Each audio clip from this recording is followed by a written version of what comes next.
जिसु गी आमरेन सरी गाती दो आम दो जिसु संगे जाओगी गाती में आबू दो जिसुआ दुलर तीना बुन आसोक काना से जिसुआ दुलर तीना ᱧᱟᱢᱞᱮᱠ काना बुन जिसु दो उना खoj हो जस्ती दुलरेत बुन काना।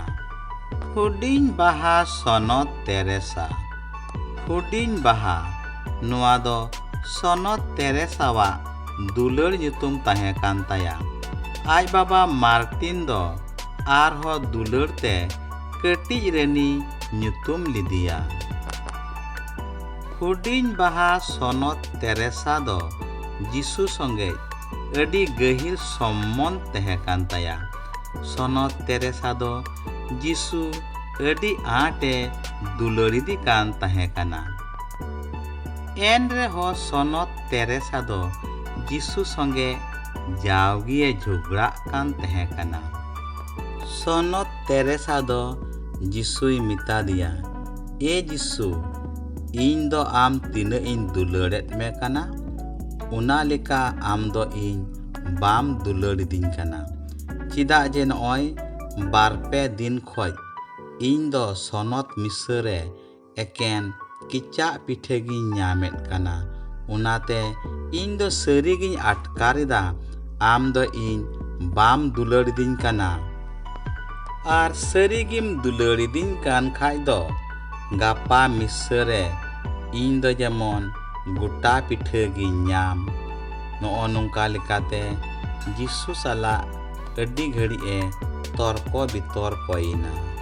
दुसार हिला तीन रे हुडिन बाहा सनत तेरेसा दो मिसते चलाविना। नाइकी दो हिड़िन ते भूल काते बारिया पिठे सनत तेरेसावा तीरे चाला दिया। आर तीरे सनत तेरेसा दो बारिया पिठे नेल किदा उनी दो अडी आटे भावनाइना आरे रा किदा मन दुकेन तया। आर जिसु ठेज अडी कास्ताव मनेते इकई खोज किदा।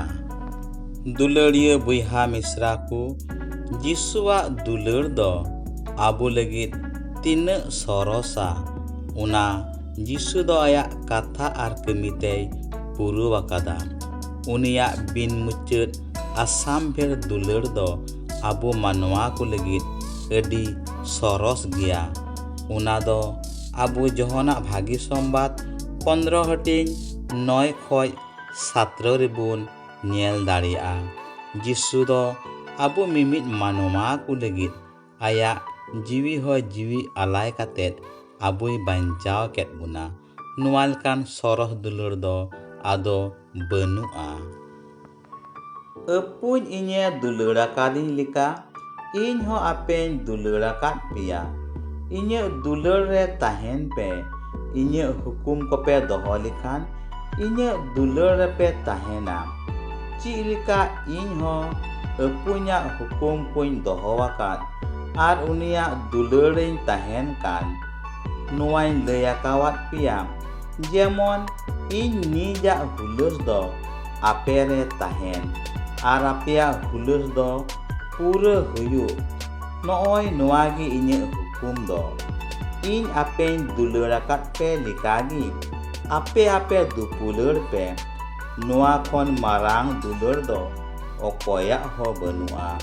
मिता में मिद हर दो आयरेन गाती को लगित आया जीवी ये आलाय।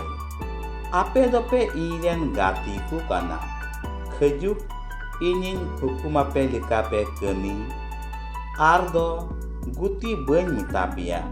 चिदा जे गुती दो आयरेन किसर चित ए चिकायदा मेनते बाय बाडाया। इन दो गातिन मिता पे काना। एनते अपुन ठेन खनिन चित आकात सानामा दोन सदराकावा पिया। आपे दो इन बापे बाछावा कादिnya मेनखान इनगी आपेन बाछावा कात पिया आर कमी रेन धुरवा कात पिया।